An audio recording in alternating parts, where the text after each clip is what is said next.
Hey, Andy here from builderhottub.com. In this video, we're going to take a look at Etienne from Massachusetts, USA, and his DIY hot tub build. So let's go ahead and take a look.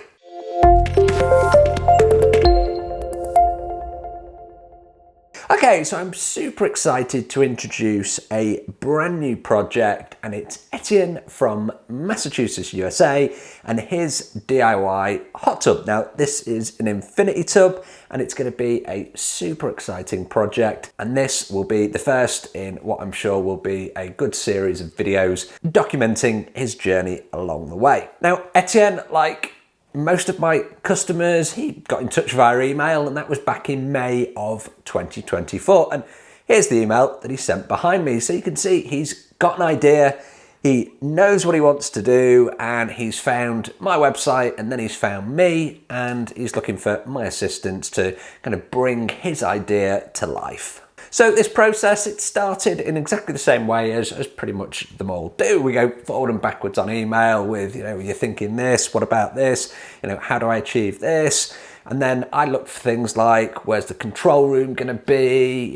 How do you want to heat it? All these kind of questions that are part and parcel of the kind of planning stage of a DIY hot tub. So what Etienne sent me was a rough sketch, and you can see that behind me. And these aren't perfect sketches. They're normally a photograph of something that's been scribbled on a piece of paper, just as Etienne has here. And he also sent me a photo of the location. So you can see here with both of these, I've got quite a good idea of what Etienne's looking to achieve with his DIY hot tub. So it was then over to me with the design. Now, before we get onto that and take a look, it's always a great opportunity for me to say, please do subscribe to the channel, hit that notification icon to be notified when my videos go live. I do 2 long form videos just like this every single week, a whole bunch of shorts, and everything on my channel focuses on DIY hot tubs, plunge pools, parts, and pretty much everything in between. So with that out the way, let's take a look at the design that I put together for Etienne. And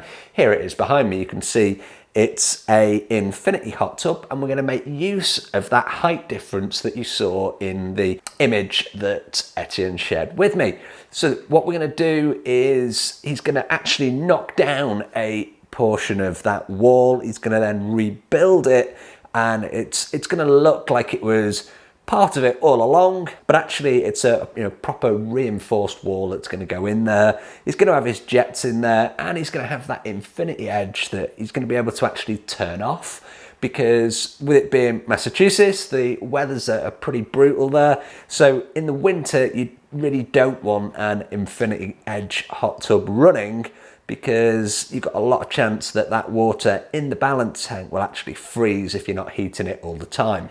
So one of the design considerations for this particular hot tub was for Etienne to be able to turn off the overflow, drain down and winterize the balance tank, but then keep the remainder of the hot tub running so that you could use it in those cold months in mass. So with the concept done, it was then on to the plumbing, which I've designed for him as well. And he also wanted some plans that he could use for any permits and also to actually follow. And you can see behind me a section of those. This is the kind of thing that I put together, and they're really useful for if you need permits, or even if you're using a general contractor that's much more familiar with following plans rather than 3D CAD diagrams.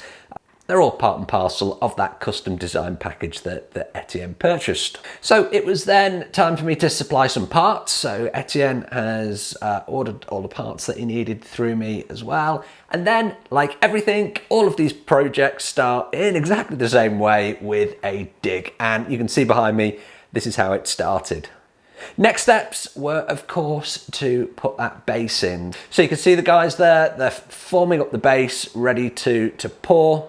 It's really important, if you are putting in those bottom drains, as Etienne is, that you get those in place before you actually pour your concrete. You don't want to be trying to chisel into your concrete and installing them afterwards. They need to be set into the concrete slab, and you can see that there's plumbing in there as well. It's going to be underneath. Then with that base poured, it's then onto the interior form. So Etienne's working from the inside out, so he's put up the interior shuttering.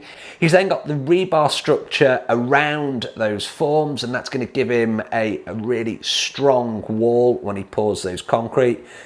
But more importantly, he needs to get the plumbing in there before he actually pours the walls. So this is the current state of play in September 2024. This is exactly where he is as of a couple of days ago, and you can see things have moved along nicely. The plumbing is starting to go in. So the next stages for Etienne are going to be to get the actual jets in place. There's not all of those in at the moment. He needs to finish off that plumbing before he then pours those walls. So it'd be an exciting journey, so don't forget to subscribe so you don't miss this or any of the other projects that I'm helping customers with at the moment.